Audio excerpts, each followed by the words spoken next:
मुझे cascading effect पूछे कि which one of the following is not true, false regarding input tax credit to avoid cascading effect. Cascading effect क्या होता है, अगर आपने कभी पढ़ा है तो there is a tax levied on a product और service at every stage of production. ठीक है, तो यहाँ पर करेक्ट ऑप्शन बनता है option number 2, input tax credit of SGST UT GST can be utilised for payment of CGST. SGST state, UT union territory, C central government. ठीक है, तो यहाँ पर ऑप्शन नंबर 2 है, कैस्केडिंग इफेक्ट को अवॉइड करना है। कैस्केडिंग इफेक्ट मतलब टैक्स लेवी होता है प्रोडक्ट और सर्विस पर हर स्टेज ऑफ प्रोडक्शन पर। क्वेश्चन नंबर 20 पर चलते हैं। In which of the following cases the doctrine of supervening impossibility will apply. ये मैंने उस दिन भी आपको पढ़ाया था, तो क्वेश्चन नंबर 20 का करेक्ट आंसर है 3, impossibility known to the parties at the time of making the contract. कुछ ऐसे हादसे हो जाते हैं जो हमको पता नहीं होता है, हम चीटिंग नहीं कर रहे, बट हो सकता है जब हमने एग्रीमेंट साइन किया था तो ये प्रॉब्लम्स हमें पता नहीं थी, बट अनएक्सपेक्टेडली आ जाती है, तो ये तब ये डॉक्ट्रिन इंपोज होता है। ठीक है, question number 21, which one of the following vehicles is used when traffic building is the consumer promotion object. अब ट्रैफिक बिल्डिंग कर रहे हैं, ये ट्रैफिक मतलब पब्लिक ट्रांसपोर्ट, रोड ट्रांसपोर्ट नहीं, हम अट्रैक्ट कर रहे कस्टमर्स को। ठीक है, तो विच one of the following vehicle, vehicle मतलब कौन सा जरिया यूज होता है व्हेन ट्रैफिक बिल्डिंग। मेरा मकसद है ट्रैफिक बिल्ड मतलब लोग आते जाए, ट्रैफिक जनरेट करना। ठीक है, building is the consumer promotion object, तो मेरा प्रमोशन, तो यहाँ पर स्पेशल इवेंट्स हो जाएगा। ठीक है, कैटलॉग ऑफर्स नहीं होता, कूपन्स नहीं होता, डिस्काउंट्स, तो यहाँ पर स्पेशल इवेंट्स हो जाएगा। ठीक है, तो ट्रैफिक बिल्डिंग करना मतलब लोगों को अट्रैक्ट करना है, मेरा मकसद वो है। Match the list one with list two. Question number 22, accounting standards का क्वेश्चन है। Indian accounting standards 1, 29, 37, 110।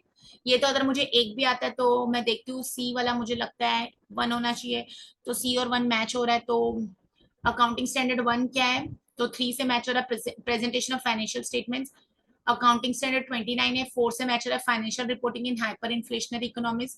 फिर अकाउंटिंग स्टैंडर्ड 37 है जो provision contingent liabilities and contingent assets, और इंडियन अकाउंटिंग स्टैंडर्ड 110 है जो मैच हो रहा है consolidated financial statement. Simple question, static question मतलब चेंज नहीं होता, जब तक अकाउंटिंग स्टैंडर्ड चेंज नहीं होगा आंसर वही रहेगा, तो correct answer option number 2। The resource seeking FDI moves to a country where, resource seeking FDI, FDI foreign direct investment, तो जहां पर रिसोर्स सीकिंग एफडीआई वो कौन सी कंट्री में मूव हो जाती है, जहां पर raw materials and man power are in abundance. ठीक है, आपको रिसोर्सेज चाहिए, आप एक कंट्री हो जो एफडीआई फॉरेन डायरेक्ट इन्वेस्टमेंट कहीं और जाके इन्वेस्टमेंट कर रहे हैं, तो आप कौन सी कंट्री में चले जाओगे जहां पर रॉ मटेरियल्स और मैन पावर अबंडेंस में। अबंडेंस मतलब ज्यादा, टेक्नोलॉजी आर अवेलेबल नहीं, पर capital income in size of the market are large नहीं, financial resources help MNCs improve, तो यहाँ पर रिसोर्स सीकिंग है ना, रिसोर्स तो रॉ मटेरियल और मैन पावर, तो option number 3। Question number 24, which one of the following statements are true about the contract of bailment. तो बेलमेंट हमारा कौन से यूनिट में आ रहा है, लीगल एस्पेक्ट्स में आ रहा है, कभी पढ़ा ही नहीं है तो फिर कैसे आंसर आएगा, ट्रू पूछ रहे, मतलब अब देखो 4 स्टेटमेंट से ट्रू पूछ रहे मतलब 3 फॉल्स होगी, तो यहाँ पर करेक्ट आंसर है hiring of bank locker is a contract of bailment, true है ये। तो बेलमेंट पढ़ रहे उसके साथ प्लेज पढ़ लेंगे, और स्पेशल कॉन्ट्रैक्ट्स में और क्या दिया वो भी पढ़ लेंगे, तो यहाँ पर hiring of bank locker is a contract of bailment और प्लेज में क्या डिफरेंस है, बेलमेंट कब अप्लाई होता है, बेली कौन होता है, बेलर कौन होता है, ये क्वेश्चन पूछ सकते हैं, तो यहाँ पर correct answer option number 3। Next चलते हैं, which one of the following is the structured review of the systems and procedures of an organisation in order to evaluate whether they are being conducted efficiently and effectively. Which one of the following is a structured review? Structure मतलब planned review of the systems and procedure. हम किसको monitor करते हैं, organisation के system procedures. क्यों कर रहे हैं मॉनिटर, देखने के लिए कि वो कंडक्ट अच्छे से हो रहे हैं कि नहीं, तो ये कॉस्ट ऑडिट नहीं, ये फाइनेंशियल ऑडिट नहीं, ये मैनेजमेंट ऑडिट है, और ये सेफ्टी ऑडिट नहीं, तो यहाँ पर करेक्ट आंसर है मैनेजमेंट ऑडिट। हम किसकी कर रहे हैं auditing, procedure of an organisation, तो वहां पैसा नहीं है, कॉस्ट नहीं है, सेफ्टी नहीं है, मैनेजमेंट ऑडिट की बात करते हैं। एक ही क्वेश्चन में 4 टॉपिक्स बन गए, कॉस्ट ऑडिटिंग के बारे पढ़ लीजिए, फाइनेंशियल ऑडिटिंग के बाद पढ़ लीजिए, मैनेजमेंट ऑडिटिंग पढ़ लीजिए, सेफ्टी ऑडिट पढ़ लीजिए। विच one of the following generation is more pragmatic and individualistic. ठीक है, प्रैग्मेटिक का मतलब क्या होता है, रियलिस्टिक, जो लोग प्रैक्टिकल होते हैं, और ये कौन सी जनरेशन की बात कर रहे हैं, तो अभी ये कौन सा क्वेश्चन है, मार्केटिंग क्वेश्चन है। बेबी बूमर्स कौन होते हैं, जनरेशन एक्स कौन है, जनरेशन वाई कौन है, साइलेंट जनरेशन कौन है। ठीक है, प्रैग्मेटिक टाइम दीजिए, यहाँ पर correct answer generation x. Generation Z जिसको जी बोलते हैं, आजकल के बच्चे ना हर बात पर हम जनरेशन जी है। बेबी बूमर्स कौन थे, कौन से ए। ठीक है, ये हम बाइफरकेट खुद से नहीं करते, ये अगर आप चेक करोगे ना तो आपको वेबसाइट पर मिल जाएगा, कि कौन सी जनरेशन को हम एक्स बोलते हैं, किसको वाई बोलते हैं। तो प्रैग्मेटिक और इंडिविजुअलिस्टिक, तो यहाँ पर correct answer option number 2। Which one of the following training methods is most suitable for developing problem solving skills? देखिए प्रॉब्लम सॉल्विंग स्किल्स आपको रिसर्च में भी है, और यहाँ पर हमको ट्रेनिंग मेथड्स पूछा, मतलब ये क्वेश्चन ह्यूमन रिसोर्स मैनेजमेंट है, तो किसमें हमारी प्रॉब्लम सॉल्विंग स्किल्स होती है? केस स्टडी में। Lecture is one way, teacher बोलती है सिर्फ, role playing, your playing the role of other, आप अंडरस्टैंड करते हो इंटरपर्सनल और सेंसिटिव ट्रेनिंग भी आपको, जैसे मैं बोलूँ किसी को समझने के लिए इंपॉर्टेंट है। बट प्रॉब्लम सॉल्विंग स्किल्स कब होती है? Case study. केस स्टडी आपको एक केस या केसलेट दिया जाता है, आपको बोलते हैं इसके ऊपर सोचो। अब मैं आपको मैगी की केस स्टडी दूंगी, कोई नेगेटिव बोलेगा, कोई पॉजिटिव बोलेगा। मैं आपको बोलूंगी इस ऑर्गेनाइजेशन की सेल्स कम हो रही है तो आपकी सेल्स बढ़ाओ, तो आप सोचोगे ना, तो वहां पर सोचने पर डेवलप होगी प्रॉब्लम। तो यहाँ पर करेक्ट आंसर है case study.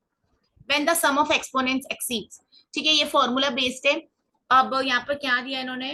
When the sum of exponents exceeds 1, a plus b is more than 1 in the ये production function, it causes which one of the following, तो increasing returns to scale.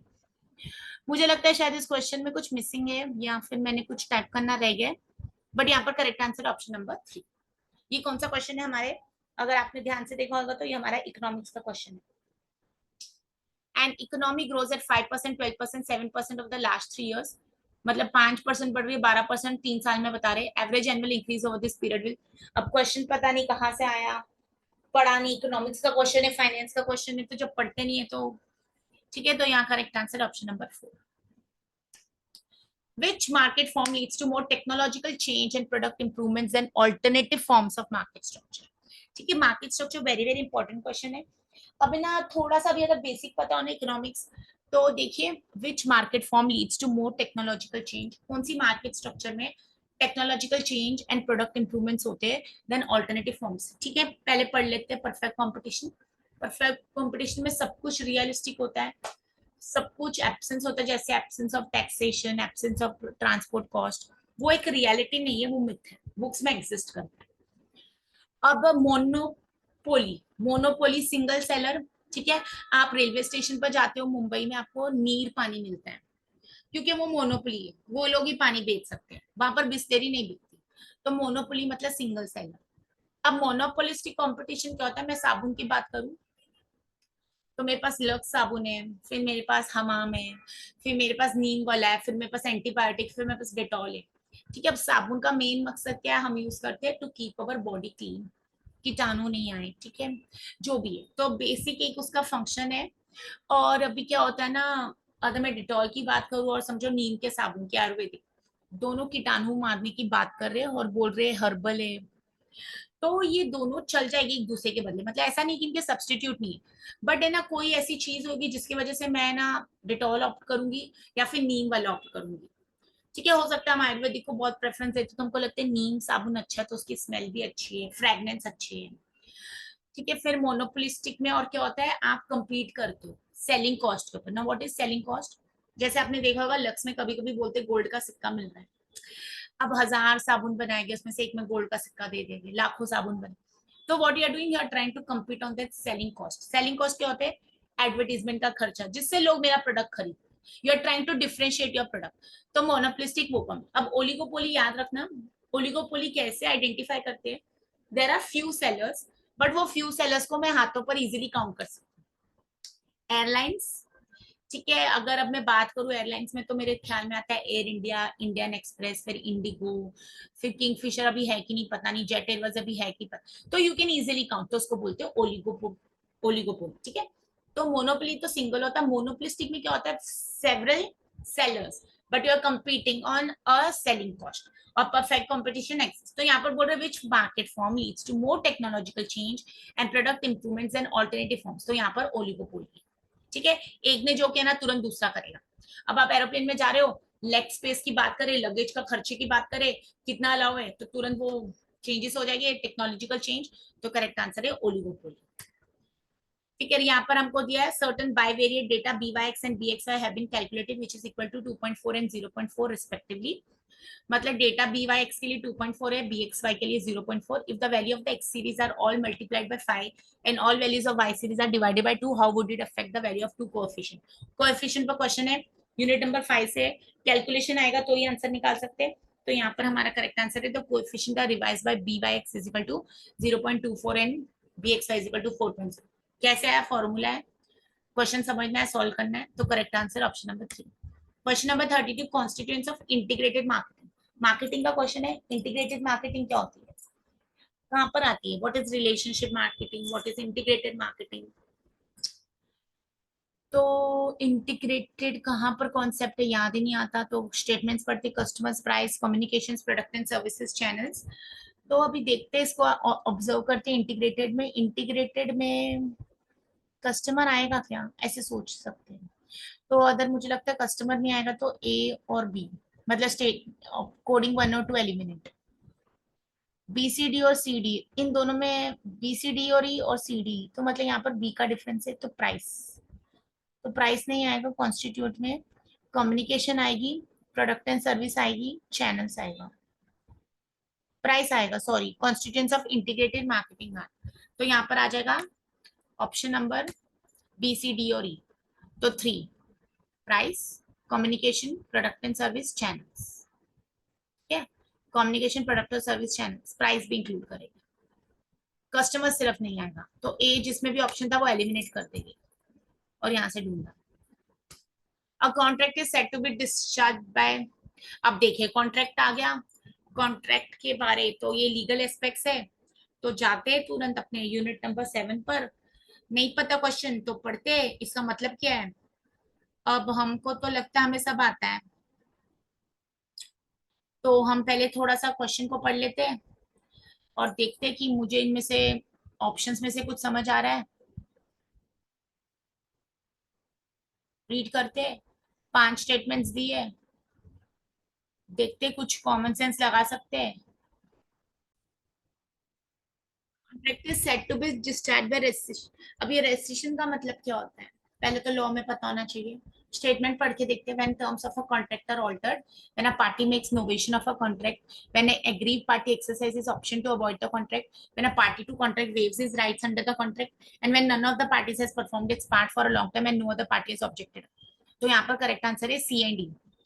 When an aggrieved party exercises option to avoid the contract, or E, when none of the parties has performed its part for a long time and no the party is objective।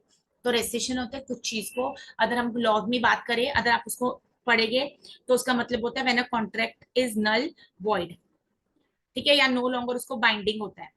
Cancellation आप कह सकते हैं, ठीक है। तो a contract is said to be cancelled, discharge by cancellation, मतलब कब cancellation हो रहा है। तो यहाँ पर ऑप्शन नंबर है when an aggrieved party exercise option to avoid the contract, और ई वाला है when none of the parties has performed its part for a long time. देखियो when a term of contractor altered, A answer नहीं आएगा, तो मुझे पता है क्योंकि वो डिस्चार्ज बाय कैंसिलेशन नहीं होता है। तो option number A, statement A को जहां पर भी मैं डिलीट कर देती हूँ तो स्टेट कोडिंग नंबर 1 में डिलीट हो जाता है। फिर मुझे देखना है कि मुझे यकीन है कि है ना, सी वाला तो आंसर आना ही है। तो मैं क्या करती हूँ, मैं ए 1 और 2 को एलिमिनेट कर देती हूँ, तो 3 में देखती हूँ। अब उसमें मैंने party makes a novation of a contract, अब नोवेशन ऑफ कॉन्ट्रैक्ट का मतलब नहीं पता होगा तो आंसर कैसे ढूंढेंगे। तो ये टर्मिनोलॉजी है, मैं हर में बोलती हूँ कि आपको मीनिंग्स पता होने चाहिए। तो novation, novation of a contract अगर आप पढ़ोगे तो सब्सटीट्यूशन होता है, substitution of a new contract in place of an old one, ठीक है। तो वो यहाँ पर एप्लीकेबल नहीं है, तो option number 4 is the correct answer. Identify the components of the credit policy of a business firm from the following. Credit policy, components of credit of a business firm पूछ रहे, तो ये कहाँ पर आएगा। अब बैंकिंग से क्वेश्चन है, तो collection policy, factoring, credit rating, credit analysis, terms of sale, components of credit policy. अब क्रेडिट पॉलिसी क्या होती है, तो ऑप्शन नंबर यहाँ पर 2 पर मैंने करेक्ट आंसर मार्क किया, कलेक्शन पॉलिसी। फिर डी हमारा क्रेडिट एनालिसिस और ई हमारा टर्म्स ऑफ सेल। इसका मतलब फैक्टरिंग और क्रेडिट रेटिंग यहाँ पर करेक्ट आंसर नहीं आएगा, तो option number 2 is the correct answer. Math the column में लिस्ट 1 और लिस्ट 2 की हेडिंग दी नहीं दी है, तो देखते हैं इसका आंसर। क्लेम्स के बारे में बताया, actionable claim, appropriation of goods, existing goods, future goods. अब फ्यूचर गुड्स को मैं लगता है कि फ्यूचर में बनेंगे ना, तो डी और 1, goods to be manufactured after the making of the contract, goods owned by the seller at the time of making of the contract, separating a goods sold from other goods so as to determine and identify the actual goods, and recovered only by means of a suit और an action in a court of law. तो मुझे यहाँ पर लगता है D और one match होने चाहिए, तो डी और वन, तो डी और वन एक ही में है, तो मेरा करेक्ट आंसर बन गया है। कभी भी क्वेश्चन को रीड कीजिए, समझिए, देखो डी और वन या तो समझ सकते थे ना, CO2 एक्जिस्टिंग गुड्स मतलब goods owned by the seller at the time of the, at the time मतलब एक्जिस्टिंग, एप्रोप्रिएशन बी और three, separating the goods sold from goods so as to determine and identify the actual goods. तो appropriation कर रहे, divide कर रहे, और actionable claim क्या है, recovered only by means of और एन एक्शन इन, तो एक्शनेबल तो मैच हो रहा है, ठीक है। तो करेक्ट आंसर है option number 4। A price ceiling below the equilibrium price often Leeds, ठीक है, प्राइस सीलिंग की बात करें, प्राइस सीलिंग क्या होता है, equilibrium price often leads to a shortage of the commodity and possibly black marketing. Price ceiling below, price ceiling का मतलब equilibrium price equal, often leads to a shortage of the commodity and possibly, तो यहाँ पर correct answer है black marketing. अब आपको पता होना चाहिए प्राइस सीलिंग का मतलब क्या है। प्राइस सीलिंग पढ़ रहे तो फिर प्राइस सीलिंग का ऑप्शन मतलब उसका ऑल्टरनेटिव क्या है वो भी पता होना चाहिए। तो अगर आपने कॉन्सेप्ट पढ़ा है प्राइस सीलिंग और प्राइस फ्लोर, ठीक है, तो प्राइस सीलिंग क्या होता है, छत जैसे बोले ना, प्राइस सीलिंग टॉप पर, तो एक ऐसा maximum price that a seller can sell a product, और प्राइस फ्लोर क्या होता है, एक्चुअल मिनिमम प्राइस। तो यहाँ पर करेक्ट आंसर है ब्लैक मार्केटिंग। अब what is in commodity glut, ठीक है, ये पता होना चाहिए, और ब्लैक मार्केटिंग की डेफिनेशन पता होनी चाहिए, नहीं तो करेक्ट आंसर ढूंढ नहीं पाएंगे। तो थोड़ा सा हम गूगल जाके कर सकते हैं, आपने बुक्स पढ़ी नहीं है, कल एग्जाम है, तो हमें पता होना चाहिए कि ये आंसर यहाँ पर क्या बोला जाता है, ठीक है, और ये वर्ड यूज भी किया जाता है कि नहीं, सिर्फ एक्स्ट्रा ही दे दिया हमको। तो यहाँ पर सारी चीजें मेहनत पर ही आती है, मैं बोलूंगी। तो अगर ब्लैक मार्केटिंग का मतलब पता होगा, कॉमोडिटी ग्लिट का मतलब क्या होगा, एक ऐसी कंडीशन होती है where there is a supply in excess for a commodity in the market, supply in excess for, supply ज्यादा है, ठीक है, तो वो कमोडिटी ग्लट है। और ब्लैक मार्केटिंग है, नोट्स नहीं बना रहे हैं, मैं जो बोल रही हूँ अभी तो मैं इतना मिनिमम बोल रही हूँ, सिर्फ आंसर सॉल्व करा रही हूँ। ब्लैक मार्केटिंग का मतलब पता होना चाहिए, तो हम इजीली ढूंढ सकते हैं। ब्लैक मार्केट क्या होती है, जहां पर exchange of goods and services होती है, इलीगल गुड्स, या तो हम अवॉइड करते हैं गवर्नमेंट टैक्सेस, बराबर है, तो उसको ब्लैक मार्केटिंग बोलते हैं। अब वो अनलॉफुल है या फिर मैं उसको बोलूँ वो व्हाइट कॉलर क्राइम है, जो भी ये पढ़ सकते हैं। नेक्स्ट क्वेश्चन पर चलते हैं। Which of the following statements are true contractual capacity? True statements, false को delete करना है। Law presumes that every person is competent to contract unless otherwise proved. That a minor can make a contract for necessities of life. That a person of unsound mind can enter into a family contract. A convict cannot enter into a valid contract nor can sue. That a wife can always make valid business contracts and bind her husband. ठीक है, अभी true पूछ रहे हैं, तो मुझे ना पता है सी स्टेटमेंट करेक्ट आंसर नहीं है। Person of unsound mind can enter into family contract, से ऐसा है तो नहीं, तो सी को एलिमिनेट कर लेते, सी को एलिमिनेट करते तो option number 2। Law presumes that every person is a competent to contract unless otherwise, ये भी नहीं आना चाहिए, तो ए को भी एलिमिनेट, ए को एलिमिनेट कर दे तो 1 और 2 एलिमिनेट। अब बी डी और ई, तो B that a minor can make a contract for necessities, ये ट्रू है। डी देख लेते हैं, a convict can not enter into a valid contract nor can sue, और that a wife can always make valid business contact and, तो यहाँ पर ये आंसर नहीं लगता ई वाला, तो बी और डी ही करेक्ट आंसर है, ठीक है, एलिमिनेट किया। The cross price elasticity of demand for complementary commodities is negative. अभी cross price elasticity complementary, complementary goods कौन से होते हैं, जॉइंट डिमांड किसके लिए होती है, सब्सटीट्यूट गुड्स कौन से होते हैं, कॉम्प्लीमेंट्री गुड्स कौन से होते हैं आपको पता है, जैसे कि पेट्रोल और कार, पेट्रोल का भाव बढ़ेगा तो क्या कार की डिमांड बढ़ेगी, तो एक दूसरे के बिना नहीं दे सकता, प्रिंटर और कार्ट्रिज, ठीक है, दे कॉम्प्लीमेंट ईच अदर। चाय पत्ती और दूध, ठीक है, दूध एक बार अकेले पी सकते बट चाय पत्ती का क्या करेंगे, ब्लैक टी बनाएंगे, तो कॉम्प्लीमेंट्री दो products, cross price elasticity, joint demand, substitute, ये क्वेश्चंस आते हैं, नेगेटिव है करेक्ट।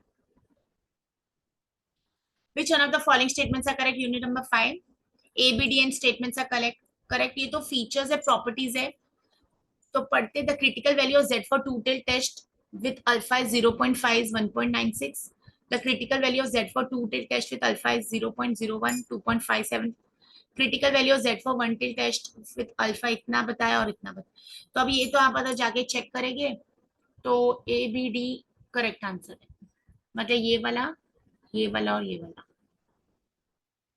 ठीक है। तो ये इनकरेक्ट था। ये क्यों इनकरेक्ट है वो भी जानना जरूरी है। ये वैल्यूज किसके लिए 1.96 2. तो यहाँ पर correct answer option number 3। The source of the Indian GAAP, IGAAP। अब ये GAAP का फुल फॉर्म आपको पता ही होगा, नहीं पता है तो फिर हम मेहनत तो कुछ भी नहीं कर रहे हैं। ठीक है, ये देखिए सिर्फ क्वेश्चन सॉल्व करके आप क्या कर रहे हैं कि आपको लग रहा है राइट आंसर है और एग्जाम में आ जाएगा, बट ऐसे नहीं होता ना, पढ़े होंगे तो ही आएंगे। तो अगर आप गैप के बारे में पढ़े, general accepted accounting principles, source of the Indian gap कहाँ से ये सोर्स है, इंडियन कंपनी से notification issued by minister of finance, accounting standard, ICAI pronouncements. तो यहाँ पर करेक्ट ऑप्शन है ऑप्शन नंबर 3। ये कौन से यूनिट से आ रहा है, अकाउंटिंग से आ रहा है, तो इंडियन कंपनीज उसका सोर्स है, अकाउंटिंग स्टैंडर्ड्स उसका सोर्स है और ICAI वाले उसके सोर्स है। तो notification issued by minister of finance इसका नहीं है, तो बी अगर पता होता तो एलिमिनेट करते ऑप्शन नंबर 2 और 4। The practice of delaying receipts from the foreign currency designated receivables whose currencies are likely to appreciate and delaying foreign currency designated payables whose currencies are likely to depreciate is known as, इसको lagging बोलते हैं, ये definition है। तो correct answer है lagging। 42 arrange the following levels of economic integration from least integrated, सबसे कम integrated से सबसे higher। ठीक है, क्वेश्चन में पूछा least to maximum, least to most में जाना है, तो option number 2 B free trade area, least है ना, सबसे कम रिस्ट्रिक्शंस। ए कस्टम यूनियन, फिर कॉमन मार्केट, फिर इकोनॉमिक यूनियन और पॉलिटिकल यूनियन। तो देखिए common sense of free trade area least होगा, तो बी वाला जहां पर भी पहला बनता था वो आंसर करेक्ट था। पांचों के बारे पढ़ लेंगे। The values in one of the series in a bivariate data set are multiplied by constant k. Which of the following would change as a result of this? पढ़े बिना नहीं आएगा, तो option number 4 BNC standard deviation और covariance between the variables. ठीक है, के किसको बोलते हैं, बाइवेरिएट क्या है, बिना पढ़े तो आता नहीं है, तो option number 4। Which one of the following is not the feature of the Indian capital market. ठीक है, Indian money market Indian capital में फीचर नहीं है, मतलब 3 उसके फीचर हो गए, एक उसका फीचर नहीं है। ये क्वेश्चन नंबर 44 हम कौन से टॉपिक से ले रहे हैं, बैंकिंग से रहेगा। Co-promote state level venture funds, government rules and regulations, link between savers and investment, utilizes intermediaries, not the feature। तो देखिए फीचर तो गवर्नमेंट रूल्स एंड रेगुलेशंस तो रह गई, लिंक बिटवीन सेवर्स एंड इन्वेस्टमेंट भी रहेगा, यूटिलाइजेस इंटरमीडिएट, तो को promote state level venture funds. यहाँ पर what is venture funding, angel investors, startups, ये सारे क्वेश्चंस, तो यहाँ पर ऑप्शन है 1। In which value in a given set is increased by k, it will. If each value in a given set is increased by k, it will. There is no change in Pearson's coefficient of skewness value. What is skewness? What is Pearson? What is kurtosis? ये सब पढ़े ही नहीं है, concept पता ही नहीं। Unit number 5। Identify 3 conditions that a firm must meet to participate or practice price discrimination. Price discrimination क्या होता है, you are charging different price to different customers for the same product। ठीक है, आप एक डॉक्टर के पास जाते हो, डॉक्टर आपको, तो हमारे पास first degree, second degree, third degree है, तो 3 कंडीशंस जरूरी है। प्राइस डिस्क्रिमिनेशन कब पॉसिबल है, ऑप्शन नंबर 2 ACND। कब पॉसिबल है, the firm must have some control of the price, yes. फिर markets in which products are sold must be separable, separate कर सकते हैं, और price elasticity of demand for the product must be. ठीक है, firm operates in plants and full capacity, बिल्कुल नहीं है, तो ऑप्शन नंबर ई आंसर में नहीं आएगा। और the firm must operate in the growth phase of its product, ऐसा कहीं पर भी नहीं है, तो डिफरेंट प्राइस और different customers for the same product, answer यहाँ पर करेक्ट है ऑप्शन नंबर 2। तीनों प्राइस डिस्क्रिमिनेशन पढ़नी होती है। From the following information about the firm, what will be the contribution to sales, contribution to sales ratio and profit, profit contribution to sales, sales दिया, fixed cost, break even point. कौन से unit से question आ रहा है हमारे पास, accounting से है, accounting में कौन सा टॉपिक है और ये कैलकुलेट कैसे करना है, उसका करेक्ट आंसर। ठीक है, option number 2। Which one of the following order is followed in the issue of shares under the fixed price offer method? तो फिक्स प्राइस ऑफर मेथड है। ठीक है, क्वेश्चन नंबर 48 है, ये भी अकाउंटिंग से रहेगा। तो यहाँ पर पूछ रहे ऑर्डर पूछ रहे, तो इश्यू ऑफ प्रोस्पेक्टस सबसे पहले होता है, नहीं होता है, तो ए तो आंसर में आना नहीं चाहिए सबसे पहले, तो मैं एलिमिनेट कर देती हूँ कोडिंग 1। फिर receipt by the company, receipt भी तो पहले नहीं आती income. C selection of merchant banker, ये हो सकता है। फिर मैं देखती हूँ सी 2 में है, अलॉटमेंट ऑफ शेयर्स भी पहला ऑप्शन नहीं आएगा, तो ऑप्शन नंबर 4 भी एलिमिनेट। अब मुझे है सेकंड और थर्ड में, तो सबसे पहले सिलेक्शन ऑफ मर्चेंट बैंकर है, फिर उसके बाद इश्यू ऑफ प्रोस्पेक्टस है, अगर मैं ऑप्शन नंबर 3 देखती हूँ तो उसमें received by the company of application for से, तो उसको पहले इश्यू ऑफ प्रोस्पेक्टस, फिर received by the company of application, फिर आएगा allotment of shares to the applicant और इश्यू ऑफ शेयर सर्टिफिकेट। तो इश्यू ऑफ शेयर सर्टिफिकेट मुझे पता था लास्ट है, तो वो सिर्फ ऑप्शन नंबर 2 में मैच हो रहा था। The basic premise of MM approach, MM approach क्या है, फुल फॉर्म कौन से टॉपिक से, इज बेस्ड ऑन, ये हर बार क्वेश्चन आता है 49। तो यहाँ पर है ना, ये फाइनेंस का क्वेश्चन आपको पता होगा, थ्योरीज है, डिविडेंड थ्योरीज, एमएम अप्रोच। तो यहाँ पर correct answer option number 3 B, C और E. Efficient capital markets, investor rationality और 100% dividend pay out ratio. Correct assumption, सिर्फ एजम्पशंस पूछिए, प्रैक्टिकल नहीं पूछा है। अगर आप एजम्पशंस पढ़ के जाते हैं, कभी कभी रट्टे मार लेते हैं हम लोग, तो ये करेक्ट आंसर बन जाता। ऑप्शन नंबर 50, ये मेरे फेवरेट यूनिट से है, तो आपको बताना चाहिए हम कहाँ पढ़ते हैं। हम यूनिट नंबर 1 में पढ़ते हैं, बिजनेस एनवायरनमेंट, इंटरनेशनल बिजनेस, कभी कभी हमने इकोनॉमिक्स में भी पढ़ा होता है। Match the following, Bretton Woods conference, GATT establish, multifibre agreement, WTO replace GATT. तो ये डी वाला मैच होना चाहिए 1995 से। तो एक ही ऑप्शन में डी और 4 मैच हो रहा है, तो सही आंसर तो क्वेश्चन नंबर 2 ही बनता है। ब्रेटन वुड्स कॉन्फ्रेंस है 1944, उसको ट्विन भी बोलते हैं। गैट कब स्टैब्लिश हुआ था, 1948 में। मल्टीफाइबर एग्रीमेंट किसका, 1974। और डब्ल्यूटीओ रिप्लेस। क्वेश्चन छोटा सा था, स्टैटिक क्वेश्चन है, चेंज नहीं होता ईयर, ठीक है। ये मेरे 50 क्वेश्चन से, देखिए मुझे ज्यादा टाइम नहीं लगा आपके साथ, बट यहाँ पर क्या हुआ, यहाँ पर सिर्फ आपको क्वेश्चंस के आंसर्स मिल गए। कॉन्सेप्चुअल क्लैरिटी तो कितनी थी आपको ही समझ आएगा, और मैं तो सिर्फ आपको क्वेश्चन के आंसर देते जा रही हूँ। तो ये तो आप भी कर सकते हो बैठ के, जब क्वेश्चन पेपर आता है, ठीक है, फिर उसके बाद उसके आंसर क्या आते हैं, उसको बैठ कर मैच कीजिए, पढ़िए। तो यहाँ से मुझे क्या पता लगा कि मैं कितने क्वेश्चन सॉल्व कर रही हूँ, मुझे कितने राइट आ रहे हैं।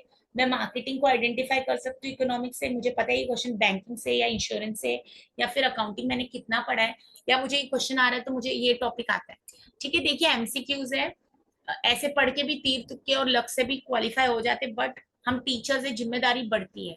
अभी मैंने आपको 50 क्वेश्चन किए, आप ये क्वेश्चन देख सकते हैं और एक अंदाजा लगा सकते हैं कि प्रीवियस है, अभी 2022 है, ज्यादा जूना नहीं है। तो डब्ल्यूटीओ पर क्वेश्चन आ गया, ठीक है, फिर ये देखा हमने एमएम अप्रोच पर क्वेश्चन आ गया, फिर मैंने देखा यहाँ पर फिक्स प्राइस ऑफर मेथड पर आ गया, मुझे सेल्स कंट्रीब्यूशन रेशियो निकालना आ गया, या फिर मैं बोलूँ इकोनॉमिक्स का प्राइस डिस्क्रिमिनेशन पर क्वेश्चन आ गया, या ओलिगोपोली मार्केट स्ट्रक्चर पर या कोएफिशिएंट पर क्वेश्चन आ गया। तो ऐसे तो आप एनालाइज कर ही सकते हैं ना, बट ये एनालाइज करने के लिए आपको क्या याद रखना है कि पहले इतनी मेहनत तो पता होनी चाहिए कि हम 10 टॉपिक्स पढ़ रहे हैं। अब आप बोलेगी मैडम 10-20 टॉपिक्स को लेके जाना बहुत मुश्किल है, तो मैंने तो नहीं कहा आसान है, बट फिर क्वालिफाई तो करना है, मेहनत तो करनी है। अगर आपने आज पढ़ा होता तो आपको आंसर्स करेक्ट आते, ठीक है। तो मेरा यही मकसद रहता है बताना कि आप जितने भी प्रीवियस ईयर क्वेश्चंस कर रहे हैं, बट उसके पहले कॉन्सेप्ट जरूर कर लीजिए। सिर्फ आंसर को रट्टा नहीं मानना कि इस बार ऐसा क्वेश्चन आ गया तो ये आंसर बन जाएगा, ठीक है। कॉन्सेप्ट को समझिए, सॉल्व कीजिए, तो ही आप जाके आगे एक अच्छे टीचर बनेंगे।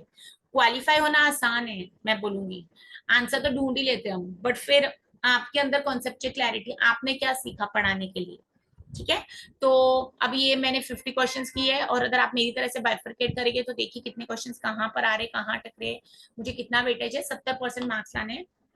पॉसिबल है मैं आप एक और वीडियो ले लूंगी आज आपके साथ, बट फिर याद रखिए कि पढ़िए और क्वालिफाई होके आइए, और लास्ट मिनट पर प्लीज बिल्कुल टाइम पास मत कीजिए, दिमाग को रिलैक्स रखिए। एडमिट कार्ड ले लीजिए, आप अपने टाइम पर जाइए सेंटर पर, उन्होंने 1 घंटा पहले 2 घंटे पहले बोले, उनकी फॉलो कीजिए। NT is very strict. Mumbai हमारा लोकल ट्रेन पर चलता है, तो हमें पता है लोकल ट्रेन की टाइमिंग मैच होनी चाहिए, तो थोड़ा एडजस्ट कर लीजिए, और साथ में कैरी कीजिए अपना आईडी प्रूफ, और एक बार एडमिट कार्ड पढ़ लीजिए, फोटो लेके जानी है, आईडी प्रूफ लेके जाना है, या फिर क्या क्या लेके जाना है, ठीक है। पढ़ के जाइए, और लेट बिल्कुल भी नहीं होइए, आज अच्छे से सो जाइए, और जितना पढ़ा बस उसको रिवाइज कीजिए। ऐसे नहीं है कि मैं ऐसे भी नहीं कहूंगी कि एक दिन में आप क्वालिफाई नहीं हो सकते, कितने लोग लक पर भी हो जाते हैं, but yes I am believer of hard work and smart work. तो बस मैं इतना ही कहूंगी, और मैंने वीडियोस बनाई है बहुत सारी, पेपर 1 और पेपर 2 पर आप देख सकते हैं। ये सिर्फ कॉमर्स रिलेटेड थी, पैसेज बेस्ड क्वेश्चंस भी है, तो एग्जाम में पैसेज बेस्ड क्वेश्चन भी आने वाले हैं। और अगर आप फर्स्ट टाइम प्रिपेयर करें दिसंबर 24 अटेम्प्ट के लिए, या फिर आपको लगता है कि पीएचडी एंट्रेंस के लिए प्रिपेयर करिए, तो मेरे चैनल के साथ जुड़े रहिए। आपको मेरी वीडियोस पसंद आ रही है तो लाइक शेयर और सब्सक्राइब कीजिए। कभी भी सुपरफिशियल नॉलेज मत लीजिए, कोशिश कीजिए कि पढ़िए और अच्छे से पढ़िए, और कल भी प्राउड की आपने मेहनत करके क्वालिफाई किया। ओके, तो यहाँ मैं स्टॉप करती हूँ, फिर मिलते हैं अगले वीडियो में। All the best.